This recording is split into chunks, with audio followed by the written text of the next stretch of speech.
out of him. I don't even know that he's listening to anything I'm saying right now. I'm listening. Go ahead. You're trying to come up with something to annoy the hell out of me. Go ahead. No, I'm saying to Oh, keep there he is. I think going, he's done it, CC. He just talked.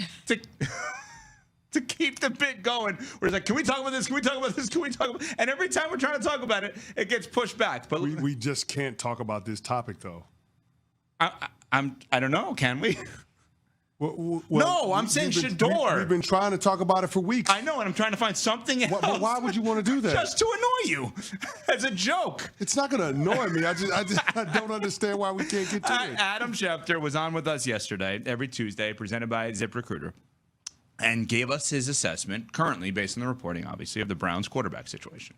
My guess would be that they're going to go through the summer, and Joe Flacco and Kenny Pickett will sort of be vying for that roster spot. And by the way, I think the winner starts to start the season, and the loser maybe winds up on a team that needs a quarterback, and they wind up trading one of their guys, the veterans. That's how I would view it today. Now, let's see how the summer unfolds. Sometimes there are rookies that come into training camp and light it up, a la Russell Wilson, a la Dak Prescott, a la Bo Nick. You just don't know, and they win the starting job right away. Now, do I think that that's going to happen with Dylan Gabriel or Shedeur Sanders? I would think not, but we don't know how it's going to go. But if it goes the way that it's fairly typical, I would think that they'll carry both rookies, and that I would think they'll try to move one of the veterans. May 21st, leave Watson to the side. I know that a lot of people are saying, hey, he's trying to fight back from the ACL, whatever.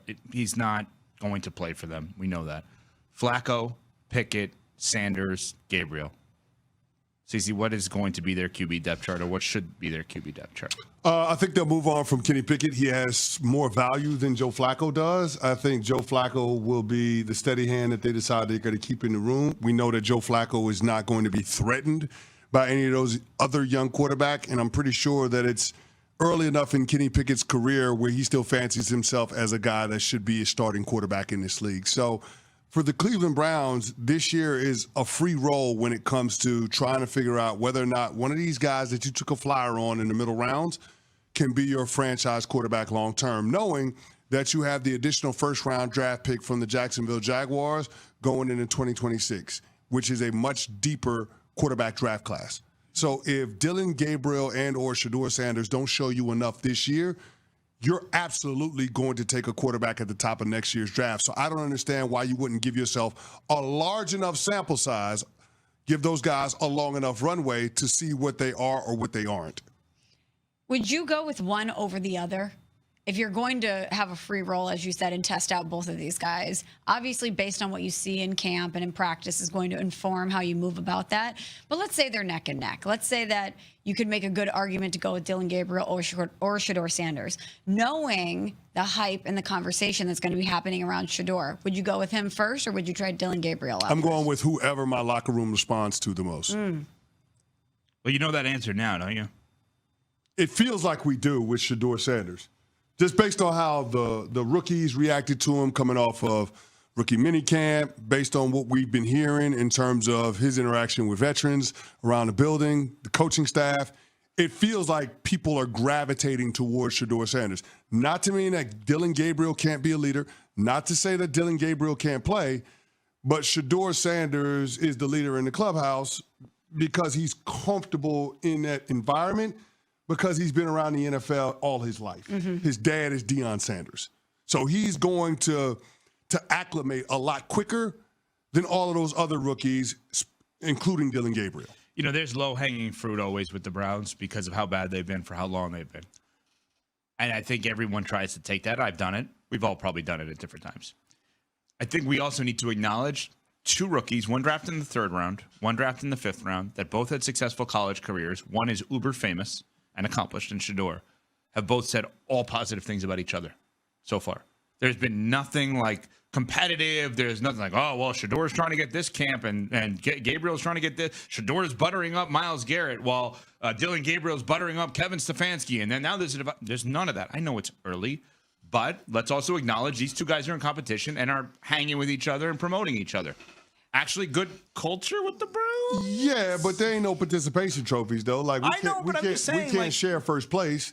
Somebody's going to win the starting quarterback job, and I think that both of these guys are going to be in that conversation going into training camp. That's why I think this is the most fascinating camp battle that we're going to see in the preseason. It's going to be the starting quarterback job for the Cleveland Browns. And inevitably, somebody is going to be traded, and there's going to be a surprise in terms of, who ends up being the week 1 starter. Even if it ends up being Shedeur Sanders, I can't say that I expect it for the Cleveland Browns. It would be a surprise. If it ends up being Dylan Gabriel, it would be a surprise. About the only one that wouldn't be a surprise as the starting quarterback week 1 would be Joe Flacco, and that's just because they've got proof of concept with Joe Flacco. Yeah, been there, done that. But everybody else that's in that quarterback room right now, if they're the week 1 starter, it would be a surprise. But I'm not too sure that isn't the way that the Cleveland Browns should go. Smells, you could follow one quarterback battle in the preseason, Indianapolis or Cleveland. Which one do you follow? Cleveland, without a doubt. Even though Indianapolis has a top 5 pick and a top, 6 pick. Yeah. Anthony Richardson, Daniel Jones. Cleveland's more interesting. Because of Shedeur. He's a star. Coming up, OKC. Unflagging interest in football has now created a new opportunity for NFL players, Olympic flag football. Today at the league spring meeting in Minnesota, the owners gave their approval for the league's players to take part in the games, starting with the Los Angeles Olympics in 2028. Here's Jeremy Fowler with more on this. America's game on a world stage. That's how NFL VP Troy Vincent described the league's unanimous vote, allowing players to participate in flag football for the 2028 Olympics. The NFL's pumping excitement with this one. Star wideout Justin Jefferson was on hand for the press conference, calling the chance to play flag football in the Olympics a childhood dream. And the league expects significant player backing. As Vincent put it, players will want their Steph Curry moment. Coming Wednesday, debate fireworks with the tush push, which is alive but on the ropes. Owners are expected to vote in the morning whether to eliminate the ability to push or pull a ball carrier, which the Eagles have mastered. There's some early momentum here, but owners need 24 votes, a 3/4 majority, to pass the proposal. I've talked to several teams that are hoping to get rugby-style football out of the NFL.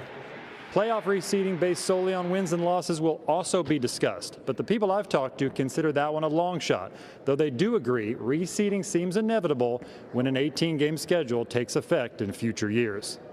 From the NFL spring meeting, Jeremy Fowler, ESPN. Back on SportsCenter, where we are getting our first look at the shiny new toy in Dallas. George Pickens, by way of that trade with the Steelers, wearing his new temporary number at Cowboys OTAs. Gone he's 14. That's so Pittsburgher go. He's now 13. It plays well with number 88. We can compliment each other. If he's tired, I can guarantee you I'm not.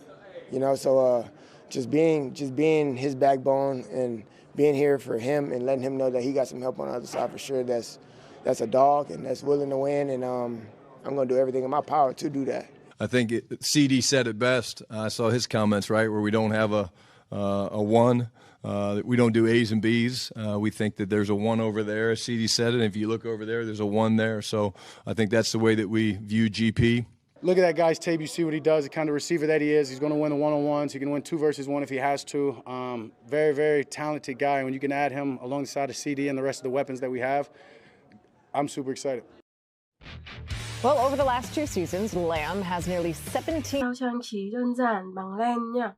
Nguyên liệu đây, mình sẽ sử dụng 2 màu sắc len như thế này để làm này. Màu tím và màu xanh sẽ kết hợp lại với nhau nha mọi người. Sử dụng kim móc len và kéo để sẽ cắt những cái phần len thừa này. Rồi bây giờ mình sẽ bắt tay vào làm nhá. Mình sẽ sử dụng cái phần len màu tím này trước nha mọi người. Mình gỡ len ra.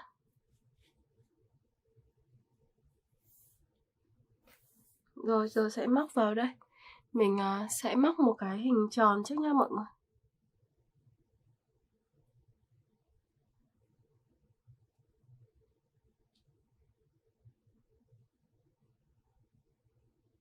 Đây mình sẽ móc vào. Móc những mũi nửa kép xuống. Đây móc xuống đây.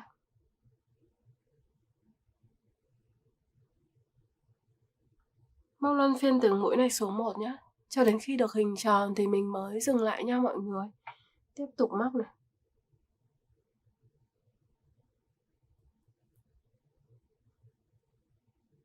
Rồi mũi tiếp. Cứ luân phiên cho mình.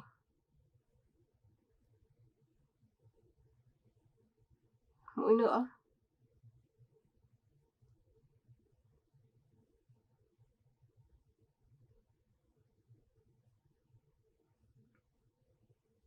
Móc luân phiên từ mũi xuống một.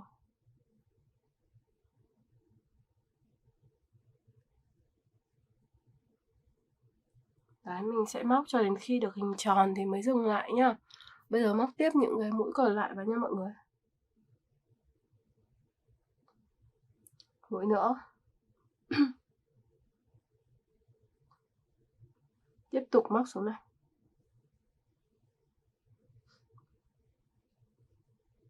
Tiếp tục móc.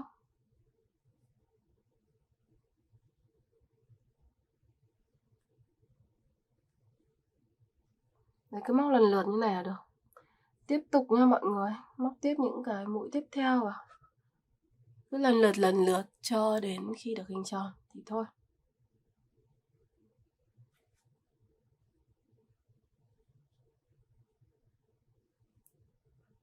Rồi, mũi tiếp theo này. Cứ luân phiên cho mình.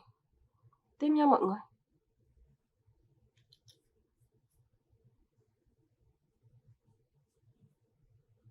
Mũi nữa.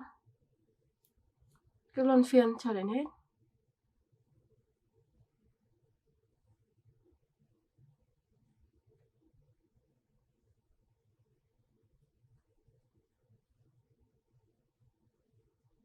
Đấy, móc lần lượt cho mình nhé. Tiếp nha mọi người.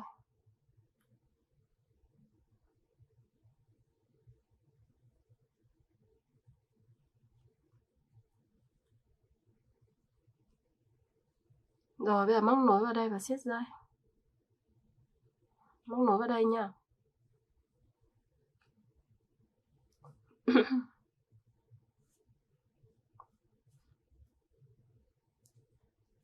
Mình siết dây lại. Ok rồi, được một cái hình tròn như thế này. Hình tròn nha, xinh nha.